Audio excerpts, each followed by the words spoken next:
Dépôt de plainte pour inceste classé sans suite. Révélation d'inceste, mon dossier a été classé sans suite. On m'a désenfanté suite aux plaintes d'inceste et de viol. Révélation d'inceste, je porte plainte, celle-ci est classée sans suite. J'avais classé l'affaire pour insuffisance de preuves. J'attends toujours le classement sans suite écrit. Le viol de ma fille Laura par son père. Moi j'ai déposé une plainte, elle a été classée sans suite en 15 jours. Les plaintes ont toujours été classées sans suite. Et là, je veux lui prendre la température et il me dit non, il se met à hurler, à pleurer, ne me touche pas les fesses, papa m'a fait mal aux fesses. Je suis allée porter plainte et elle a été classée sans suite. En février 2021, mes enfants me confient qu'ils sont victimes d'inceste de la part des enfants de la belle-mère. Je porte plainte et la plainte est classée sans suite. La fille de sa compagne, qui a 13 ans, a appelé le 119 et a dénoncé des faits de maltraitance. Malheureusement, ça a été classé sans suite. L'anuscopie. Lorsqu'il y a sodomie répétée, les liaisons se superposent et alors là, elles disparaissent plus. J'ai fait 6 mois de prison ferme. J'ai fait 6 mois de prison.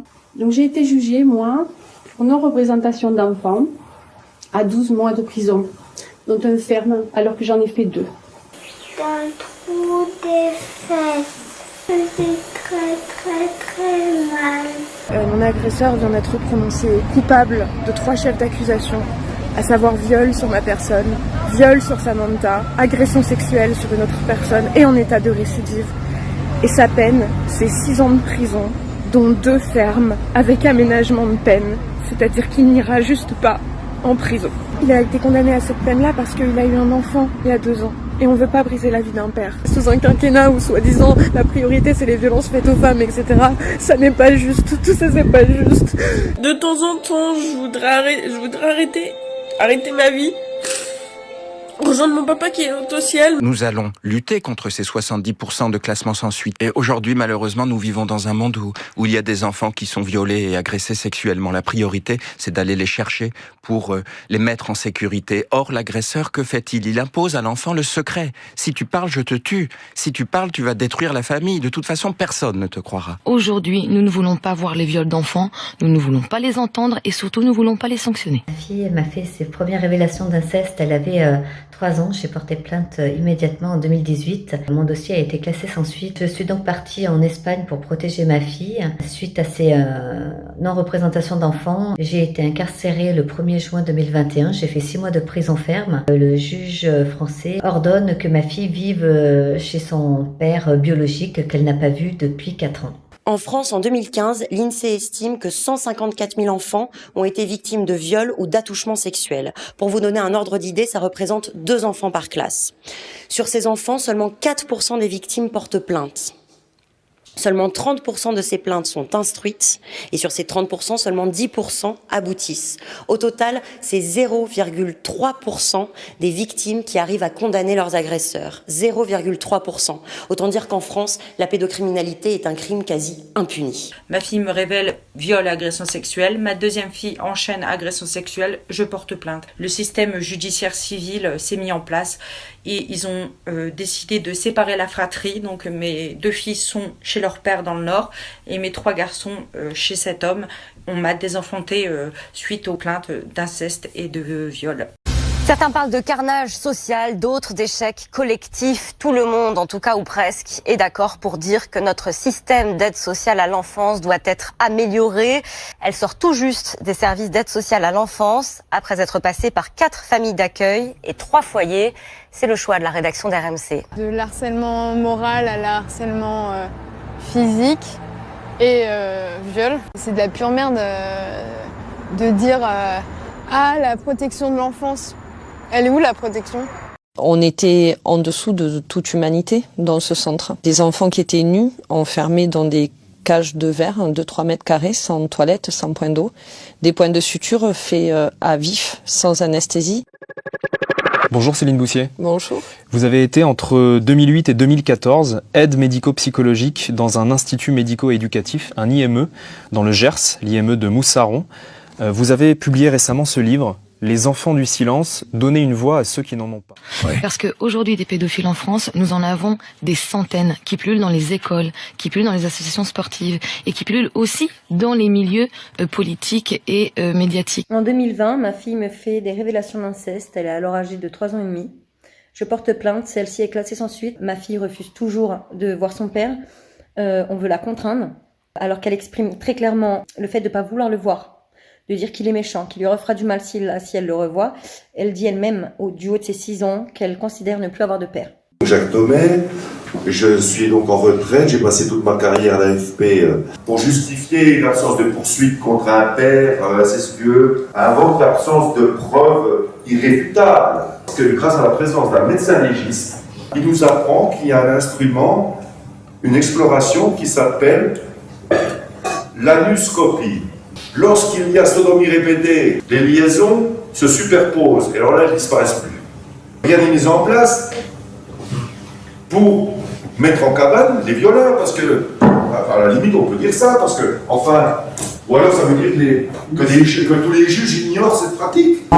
L'affaire des lieux de vie est dans un lieu de vie tenu par des socialistes qui s'appelait le Choral. Et là, des gamins étaient prostitués à des gens comme Jacques Lang, et un gosse a été trouvé mort, sodomisé, la tête dans un seau de merde, que l'on m'arrête à la sortie si ça n'est pas vrai. Dépôt de plainte pour inceste classé sans suite en 2017. Malgré les dénonciations publiques de mon enfant et des preuves irréfutables. Pipi dans la bouche et kiki dans les fesses. Parti à l'étranger pour se réfugier et se protéger. Arrêté en 2020, j'ai fait 6 mois de prison. Des taches blanches sur la peau. Séparée d'Amaurice depuis 2 ans, sans aucun contact, aucune photo, aucun mail, aucun écrit. On a des attestations médicales qui parlent d'un anus recousu sur mon fils, mais je délire. Je serai jugée le 23 janvier prochain à Villefranche-sur-Saône. Qu'est-ce qu'on a au gouvernement? Des corrompus, des pourris qui sont en train de vendre la France. Et vous soutenez, vous cautionnez ces horreurs. Et quand on cautionne, c'est qu'on vaut pas mieux. Vous ne valez pas mieux que ceux que vous protégez. La pédophilie, vous vous occupez de la pédophilie. Tout faire pour arrêter maintenant les violences sur nos enfants. Très bien Sandrine. Elle a quel âge ta petite déjà? 6 ans. 6 ans, voilà. Elle est déjà déflorée analement et vaginalement à 6 ans. On est là. On vous écoute. On vous croit. Et vous ne serez plus jamais seul.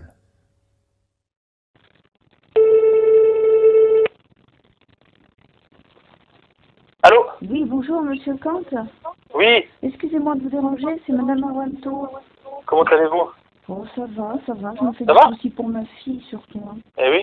Oui, Bah je voulais vous demander, parce que voilà, vous m'avez dit la dernière fois qu'elle serait libérée, j'attends toujours et je suis très inquiète. Eh ben j'ai pas eu de retour du procureur. Non, parce que vous m'avez dit que le procureur, il voulait que j'efface les photos, c'est ce que j'ai fait avec votre collègue. Oui, vous l'avez fait, bien sûr. Ces témoignages, ces paroles, parfois ces cris, plus personne ne peut les ignorer. La honte, aujourd'hui, change de camp. Parler du viol d'un bébé, ça paraît, c'est inconcevable. D'un seul coup, on le voit. C'est-à-dire qu'on est obligé de se dire ça existe. Il y a des gens qui violent des bébés. Si on n'a pas vu ça, on ne peut pas l'imaginer. Martine Bouillon, substitut du procureur au tribunal de Bobigny, balancera au milieu d'un plateau honteux et mal à l'aise qu'elle a connaissance de charniers d'enfants en région parisienne. Cette confidence lui coûtera sa carrière. Mais je sais et je peux vous dire qu'en région parisienne, j'ai effectivement eu connaissance de charniers d'enfants. Je pèse mes mots. Je n'en dirai pas plus parce qu'il y a une instruction en cours. Mais voilà. Non, mais c'est extrêmement grave ce qui est dit sur ce plateau. Il voulait que je touche son zizi. Il m'a mis le zizi dans le trou des fesses. C'est très mal. J'attends toujours le classement sans suite écrit, puisque je n'ai eu à ce jour qu'un simple coup de fil. Enfin, elle tentait pour moi d'introduire un doigt dans son sexe. Et elle me dit, mais c'est papa qui fait ça. Son petit frère qui me dit, mais oui, c'est vrai, moi je l'ai vu faire. J'ai peur pour ma sœur, je sais ce qu'il lui a fait, donc il parle de sa sœur jumelle. Pour le faire taire, les services sociaux ont fait décaloter mon fils alors qu'il n'avait aucun souci pour qu'il se taise définitivement, ce qu'il a dû prendre exactement comme un viol. Donc j'ai été jugée, moi, pour non-représentation d'enfant, à 12 mois de prison, dont un ferme, alors que j'en ai fait 2. C'était en fait le juge d'instruction qui avait classé l'affaire pour insuffisance de preuves, où ma fille a écrit, où elle dit ce qu'elle a subi, qu'elle a été violée, frappée, ce qu'elle a vu, ce qu'elle a, elle, subi, mais c'est pas grave. Les juges d'instruction, ils n'écoutent pas. Et enfin, on les confie au bourreau. Et Le Monde, Le Point, Le Parisien, Le Nouvel Observateur, La Dépêche. La Dépêche, Mediapart. Bon, à votre avis, qui est-ce qui m'a répondu? Personne. Y compris de satanisme, de crimes d'enfants. Mais oui, il y en a et plus que l'on croit. Elle a dû tuer plusieurs de ses enfants dans des actes de satanisme. Mais moi, il a commencé à me violer. J'avais 10 ans. Beaucoup de jeunes se taisent. De temps en temps, je voudrais arrêter ma vie. Rejoindre mon papa qui est au ciel. Et nous, à l'époque, on n'avait rien dit. Je souris beaucoup, mais au fond de moi, ça va pas du tout. On est censé avoir une confrontation avec lui, c'est tout le temps décalé. Et mon passé me rattrape tout le temps. J'en fais des cauchemars la nuit. Je suis pas faible. Je suis faible, mais je ne lui montre pas à lui. Parce que c'est compliqué de me dire que lui, il est encore en liberté. Alors, après tout ce qu'il a fait. À un moment, je suis tombée dans l'alcool. Je suis tombée dans la drogue. J'ai arrêté. Puis, quelques mois après, ça a repris. On apprend que Didier a mis son zizi dans la bouche de Margot. Elle lui met sa couche et comme on fait, elle prend les deux jambes et elle met la couche. Et là, elle dit « Oh, je sais ce que tu vas faire. Je sais que tu vas faire comme papa et Didier. » Mais qu'est-ce qu'ils font, papa et Didier? Ben, ils mettent le zizi dans les fesses. Il faut dire que les enfants, lorsqu'ils disent ça, sont enregistrés. C'est pas inventé, les enfants sont enregistrés. Quelquefois filmés d'ailleurs, je les filme. Les dessins qu'ils font, par exemple, les gens qui sont nus, on voit le dessin qui est fait du zizi du monsieur avec le pipi qui va dans la bouche de la dame. La petite a d'abord été violée. La petite fille était en sang. Et puis là, ben... c'est l'horreur, moi je peux pas dire des choses pareilles. C'est horrible là. Non seulement les membres sont coupés, mais les hommes qui la violent sont en file indienne les uns derrière les autres et ils la violent à tour de rôle pour qu'elle finisse ensuite par être prise par le père qui là lui enfonce un couteau dans la gorge. Donc après ils l'ont mise dans un sac poubelle, les enfants nous ont montré le chemin. Que faire? Que faire quand on apprend une chose pareille? On ne peut pas en parler à la gendarmerie. On a écrit au président de la République. Il n'y a pas de nouvelles, il n'y a rien. Et elle dit à Hugo, c'est toi qui as parlé, petit con. Et si tu continues, ton père va tuer un autre enfant. Après les 2 premiers meurtres, là, on en a pris 3 d'un coup. Accrochés par les bras. Ouais, avec les mains coupées. Ils ont coupé les chairs des enfants et ils les ont mangés. Et ils ont enterré les os dans le jardin, sous la butte, là où il y a les fleurs. Tout ça, moi je dis ça à monsieur Ancel, je lui raconte. Et 2 jours plus tard, il y avait effectivement une pelle qui allait enlever, s'occuper des choses, sauf que c'était le père qui pilotait la pelle. Et comme les photos sont prises, c'était indubitable, hein, voilà. Et là, chez le docteur Bataille, moi, je lui raconte ce qui m'est arrivé. Je lui dis, et puis au fait, je vous félicite, hein, vous avez bien piégé Éric Mignot, hein. Alors elle est toute heureuse, on le voit, en plus ce jour-là j'avais pris le stylo caméra et c'est enregistré, il y a stylo caméra, je filme avec Hugo, vous avez dit ils sont au courant dessous, c'est bien ça? Elle dit oui, elle me dit oui, enregistré, filmé. Et le père a demandé comment tu sais ça? Mais oui c'est ça. Et vous avez traité le petit de petit con. Elle me dit oui, c'est tout à fait, oui. Alors je lui dis d'ailleurs, quand vous allez le revoir, faudrait voir ça et essayer d'arranger parce que ça l'a traumatisé. Tout ça, c'est enregistré, filmé. Donc, elle me raconte les aveux du père. Elle fait comme d'habitude, elle lève les pattes et elle voit un anus... Vraiment un anus dilaté, là. Ouais. Dilaté et enflammé. Qu'est-ce qu'elle fait? Regarder 2 autres, pareil. Abominable à voir, hein. C'est une horreur. Donc on a pris des photos. Le docteur Sokolowski, dans son rapport du mois de juillet 2008, avait précisé qu'il n'y avait aucun élément laissant suspecter l'intervention d'un tiers. que Margot n'était pas menteuse, qu'elle était parfaitement bien dans sa tête, et donc et aucun élément laissant suspecter que quelqu'un ait pu la forcer à parler. Donc il reste quoi si personne ne l'a forcé? Merci. La brigade de gendarmerie du Château-Pied. Veuillez patienter, nous traitons votre appel. Allô? Oui, bonjour, monsieur Delphobio? Oui. Ah, écoutez, je vous remercie que vous répondiez. Eh bien, c'est une information secrète. Monsieur Mignot a été tout informé de toutes ces pièces. C'est le parquet qui a décidé d'informer. Nous, c'est en fait, ne serait pas permis de le faire d'initiative. Écoutez, des pièces, par exemple, comme dilatation anale de mon enfant, que j'avais communiqué à personne. Il est informé. Il nous a agressés suite aux informations qu'il a reçues de vous, enfin du parquet. On a reçu des agressions et des menaces, puisque si je ne croyais pas cette affaire, j'aurais pas demandé à des gens de faire des filatures. Tout ça, alors des pièces extrêmement confidentielles, il est tout informé.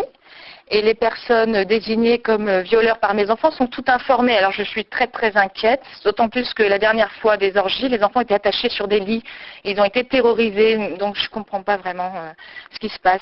Mais s'il a été informé, M. Mignot, c'est sur instruction du procureur. En disant qu'il n'y a pas eu de perquisition, je pense qu'il n'y a pas eu de filature ni de mise sur écoute, moi j'en ai la certitude, parce que ce que je sais, moi j'ai fait des filatures et j'ai vu des lieux très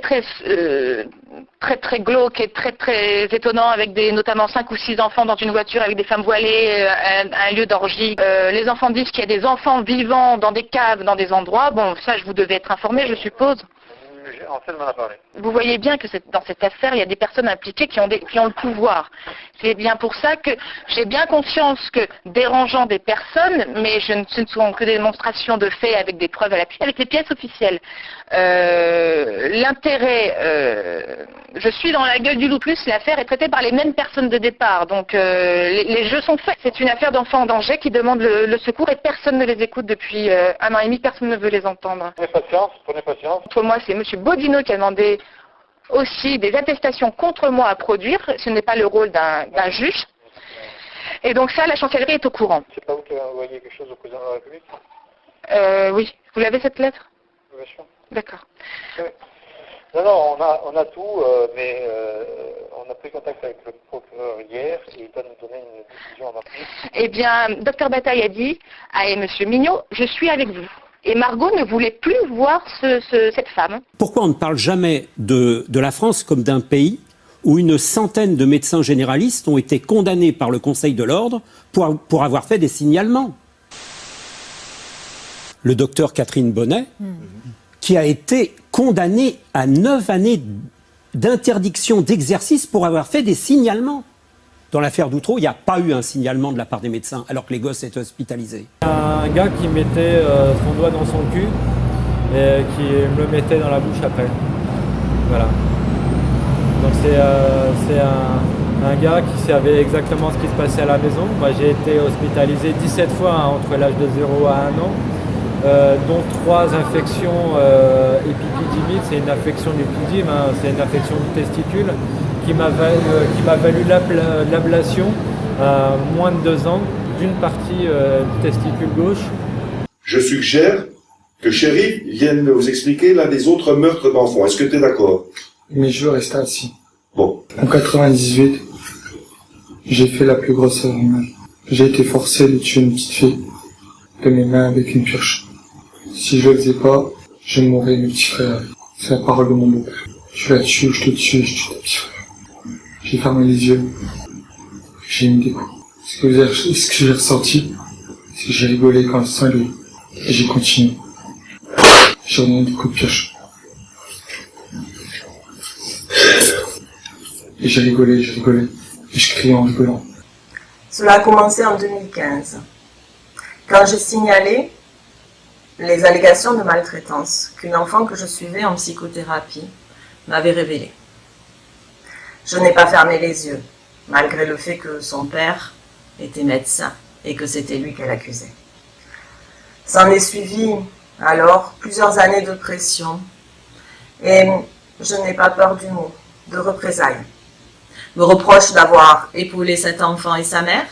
Il se comporte en fait comme si les maltraitances n'avaient jamais eu lieu et que j'avais agi totalement abusivement. L'autre me demande même ce jour-là de cesser immédiatement de voir l'enfant ainsi que sa mère. Alors que bien évidemment, il n'en a pas le droit. Je me retrouve condamnée pour avoir juste consciencieusement appliqué mon serment d'Hippocrate. De Loches à Jonzac, en passant par plusieurs hôpitaux de Bretagne comme ici à Quimperlé, les enquêteurs ont finalement identifié 343 victimes du chirurgien. Moyenne d'âge 11 ans, des viols et agressions sexuelles commis à l'hôpital, souvent en salle de réveil. Joël Le Squarnec avait méthodiquement listé les actes qu'il avait commis sur ses jeunes patients dans son ordinateur.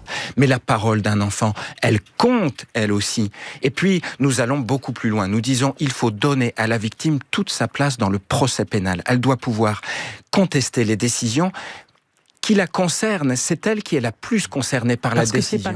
En vous parlant, je pense particulièrement à une femme qui avait demandé à être reçue à la commission et que j'avais auditionnée, qui venait d'emménager dans une maison et qui, à chaque fois que la chaudière de sa maison se déclenchait, avait un malaise.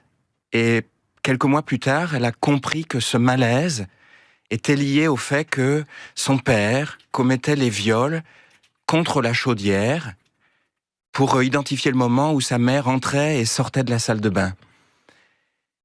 Et la mémoire traumatique, l'amnésie traumatique, elle l'a analysée avec le déclic de la chaudière. Elle a compris ce malaise. Évidemment, quand vous entendez ça, vous êtes sidéré. Et puis, cette femme, un mois plus tard, nous a écrit et elle nous a dit « Je n'arrivais pas à avoir d'enfant. » Un mois après l'audition, j'ai découvert que j'étais enceinte. La société, aujourd'hui, doit comprendre que les agresseurs attaquent tout et que ces personnes qui ont été victimes ont une puissance vitale exceptionnelle. Suite disciplinaire. La société est trop dans l'injonction paradoxale. Elle dit « Il faut protéger les enfants, mais nous ne voulons pas voir les violences sexuelles. » Cela doit changer. Damit zu einem Thema, das so unfassbar ist und gerade deshalb ist es so wichtig, darüber zu berichten und aufzuklären. Starker Tobak. Kleine Kinder werden durch Mind Control, so nennt man die schreckliche Methode, so weit gebracht, dass sie weder Schmerzen spüren noch irgendeine Regung zeigen, wenn ihnen sexuelle Gewalt angetan wird. Und der Zweck des Ganzen ist, dass diese Kinder an pädophile Kunden verkauft werden können um viel Geld. Dieser Irrsinn passiert nicht in irgendeinem geschmacklosen Horrorroman, sondern möglicherweise bei Ihnen zu Hause ums Eck. Jetzt sprechen Psychiater bei einer Fachtagung in Wien über diese schockierende Parallelwelt. Stellen Sie sich vor, im Rahmen kommerzieller sexueller Ausbeutung, ein Kunde will ein Kind haben, das extreme Schmerzen ertragen kann und willig alles mitmacht. Und wenn es vorher trainiert ist, genau auf diese Situation, dass es das aushalten kann. Rituelle Gewalt und organisierte sexuelle Ausbeutung von Kindern. Ein Thema, über das wenig berichtet wird, nur selten gelangen Informationen an die Öffentlichkeit. Ein Fall, der vor 20 Jahren Schlagzeilen macht, ist der des Kinderschänders und Mörders Marc Dutroux. Bis heute ist nicht bekannt, ob er ein Einzeltäter war oder einem Netzwerk pädophiler Kinderhändler angehörte. Eben solche Netzwerke sind es, die bei der Tagung der österreichischen Jugendamtspsychologen im Mittelpunkt stehen. Es wird von einer gezielten Abrichtung berichtet, die Kinder darauf trainiert, sexuellen Missbrauch und Gewalt willig zu ertragen. Die Methode nennt sich laut der Sozialwissenschaftlerin Claudia Ignay Mind Control, also die gezielte Spaltung der Persönlichkeit. Also die haben Experten, die ganz genau wissen, welche Form von Gewalt man wie anwenden muss, damit bestimmte Spaltungen entstehen. Zu ermitteln, wie viele Kinder von dieser Form der Gewalt betroffen sind, ist schwierig. Nur wenige Betroffene schaffen es nach jahrelanger Therapie, darüber zu sprechen. Es ist ein Tabuthema und bleibt deswegen meist unter dem Radar der Kinder- und Jugendhilfe. Wichtig ist daher auch die gezielte Aufklärung unter Psychologinnen und Psychologen.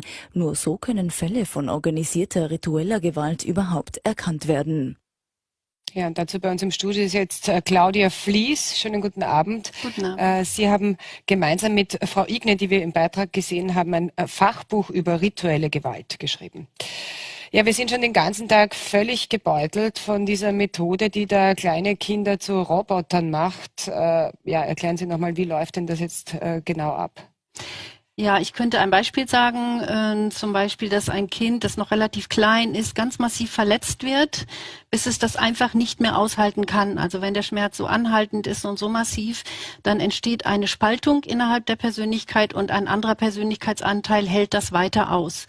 Wenn dieser Anteil gleichzeitig, während er entsteht, von Tätern dann mit einem Klang zum Beispiel anfängt zu existieren, ein bestimmter Ton, dann ist das ein sogenannter Auslösereiz. Dieser Anteil spürt den Schmerz, hält aber aus, und wenn dieser Anteil auch noch bedroht wird, wenn du das jetzt nicht aushältst, passiert noch weit Schlimmeres, dann lernt dieser Anteil bei diesem Auslösereiz stillzuhalten und sich nicht zu rühren. Diese Kinder müssen also lernen, Schmerzen zu erdulden, sexuelle Gewalt zu erdulden. Braucht es dazu immer ein Mastermind, dass diese Kinder immer... consiste à mener des sortes de cérémonies dans le plus grand secret, où l'on conjugue des pratiques aussi étranges et uniformément dégoûtantes que la sexualité de groupe, la scarification. Il a évoqué devant nous des images... vous faire drécher les cheveux sur la tête, il nous parlait de chair calcinée, de brûlures de cigarettes, de chair transpercée, parfois tuées à l'occasion de ces séances. Bon, déjà les personnes tuées n'étaient jamais consentantes, et que parmi les personnes torturées, il y avait des malades qui réclamaient ce genre de traitement, et puis des personnes non consentantes, parfois des enfants. Les experts médicaux qui me parlent de tétraplégie, c'est-à-dire ils ont détruit la moelle épinière de ma fille par sodomie. Témoignez pour moi, voilà, Lydia, que vous partagez, qui est esclave sexuelle dans le département de l'Hérault. Le jeudi 9 mai 2019, dans le cabinet du juge des enfants, je fais face à notre père, condamné pour agression sexuelle sur moi en 2011.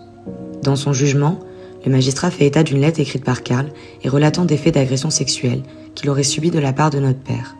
Dans celle-ci, il dit qu'il ne souhaite pas aller vivre chez lui et que le cas échéant, il se donnera la mort. L'expert pédopsychiatre a fait part de ses observations au juge des enfants, insistant notamment sur l'hypervigilance, l'insécurité affective et l'anxiété de l'enfant, soulignant l'importance du maintien de Karl auprès de moi, dans un environnement affectif sécure, tout en arguant de la nécessité d'un maintien des liens avec le père. Karl est présent, et il réitère les mêmes souhaits que par le passé, rester chez moi et ne pas revoir notre père. Un droit immédiatisé unique est accordé à notre père, et organisé impérativement avant le 31 décembre 2020, dans la perspective de favoriser la reconstruction d'un lien père-fils à minima apaisé. Papa, nique ta bonne grosse... Je veux pas les... de tout ce que tu fais. T'es qu'un mytho. T'as fait plus de mal à maman et tout ça, c'est ta faute. C'est ta faute, salope. Je te déteste. Je te déteste. Tout ça, c'est à cause de toi. Pendant ces 9 années, j'ai souffert. Et c'est à cause de qui? C'est à cause de qui que j'ai dû aller voir tout ça? À cause de toi! Tu me saoules! Tu me saoules! Je veux plus jamais te voir! Je te déteste! T'es qu'un homme! Malgré tout, la justice, à sa sortie de prison, quand Karl avait 2 ans, a trouvé bon de lui octroyer un droit de visite et d'hébergement. En week-end sur 2, la moitié des vacances sans surveillance.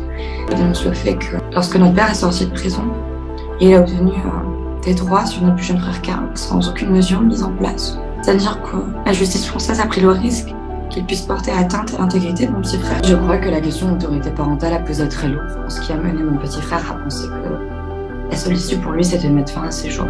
La fille de sa compagne, qui a 13 ans, a appelé le 119 et a dénoncé des faits de maltraitance. Malheureusement, ça a été classé sans suite. J'ai trouvé mon petit frère Karl, rendu face à moi.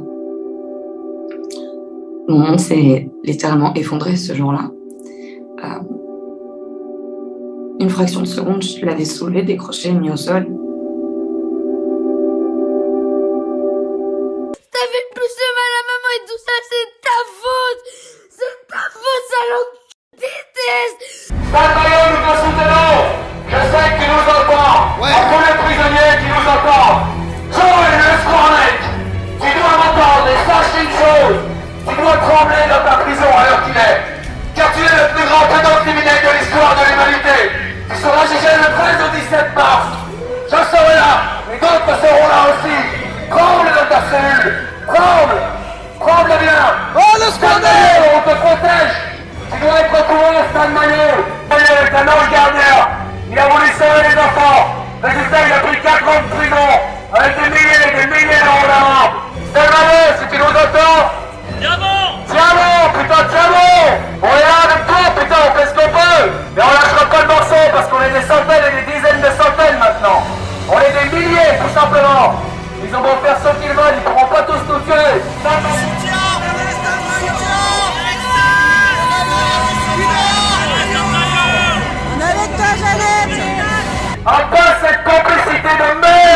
Le 16 septembre, le capitaine Priscilla Majani, qui est injustement emprisonnée, sera jugée à Toulon pour soustraction d'enfants à 8h30.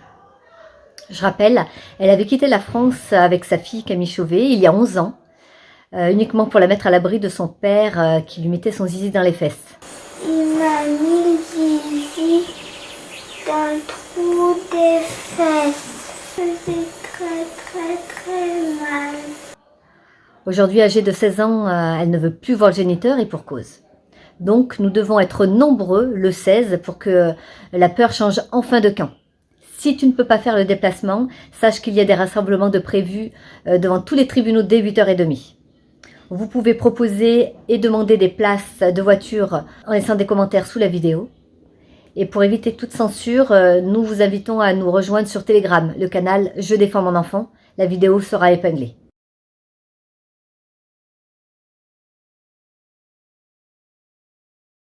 Étienne Chouard.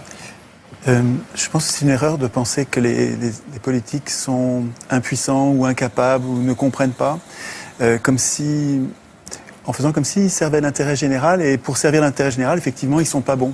Si on renverse la perspective en comprenant que finalement ces gens-là servent les intérêts de ceux qui les ont fait élire et qui sont les 1% les plus riches de la population, à ce moment-là, c'est pas du tout une catastrophe. Vous parlez de catastrophe, mais c'est une réussite formidable. Tout se passe comme prévu. La sécurité sociale est détricotée, le chômage se porte à merveille, ce qui permet de tenailler les salaires et d'avoir des bas salaires, donc des hauts profits. Donc tout se passe bien, en fait, du point de vue des 1% qui se gavent comme jamais.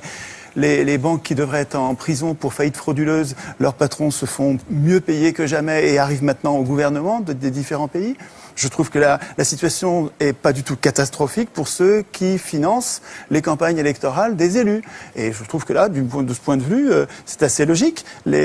Hollande, il sert les intérêts de ceux qui l'ont fait élire en le faisant passer à la télé, dans les journaux. Et pourquoi une banque achète Libération? Pourquoi une banque achète Le Monde? Pourquoi une banque achète le quart Sud-Est? Pourquoi le Crédit Mutuel achète le quart de la presse quotidienne régionale? C'est pour gagner les élections. Et ensuite, les élus rendent des comptes à ceux qui les font élire. Le problème, c'est que nos élus ne doivent rien aux électeurs. Que vous votiez ou vous votiez pas, c'est pas vous, ce sera un autre. Ceux qui vont voter, c'est ceux qui regardent la télévision, qui sont pas politisés. Il faut qu'ils passent beaucoup à la télévision. Vous regardez les curseurs, c'est incroyable la similitude qu'il y a entre les courbes de passage à la télé et les résultats aux élections. Alors évidemment, les gens sont gentils, ils croient les candidats au moment des campagnes électorales, et c'est notre gentillesse qui fait la déception après. Mais enfin, après 200 ans d'échec du suffrage universel qui permet aux riches d'acheter le pouvoir politique, depuis qu'ils écrivent les constitutions, ces gens-là ont mis en place un système, d'abord censitaire, là au moins c'était clair, et ensuite universel quand ils sont aperçus. Tocqueville disait très tôt, donc début du 19e siècle, il disait « Je ne crains pas le suffrage universel, les gens voteront comme on leur dira ». Et ça fonctionne très bien. Donc, le fait de désigner des maîtres au lieu de voter des lois est une imposture politique. Nous ne sommes pas en démocratie. En démocratie, nous voterions nos lois. Nous-mêmes, un homme, une voix pour voter les lois, pas pour désigner des maîtres. Le fait de nous imposer de désigner des maîtres est une supercherie. Ça donne un résultat plutocratique avec les riches qui dirigent depuis 200 ans. Mais cette impuissance politique, elle est programmée. Il y a un endroit où il est écrit que le peuple n'a aucune puissance. Ça s'appelle la Constitution. Le problème, c'est que tout le monde s'en fout. Nous nous foutons de la Constitution. C'est bien fait pour nous. C'est pas la faute des affreux qui dirigent. C'est notre faute à nous de pas écrire notre Constitution dans laquelle nous prévoirions notre puissance. Le référendum d'initiative populaire, les élections sans candidat ou les élections avec des primaires et avec l'impossibilité pour les condamnés de se représenter. Notre impuissance tient à notre démission du processus constituant.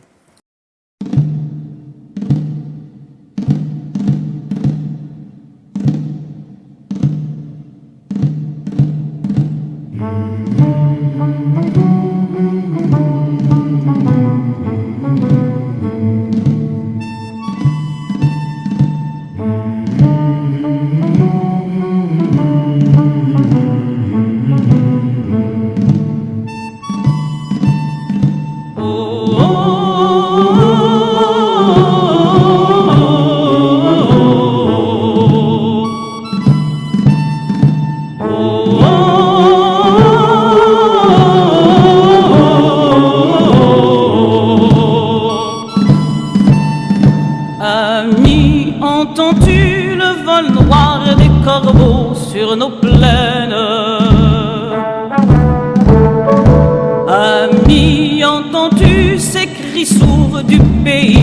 on enchaîne. Oh, et partisans, ouvriers et paysans, c'est l'alarme. Ce soir, l'ennemi connaîtra le prix du sang et des larmes. Montez de la mine, descendez des collines, camarades.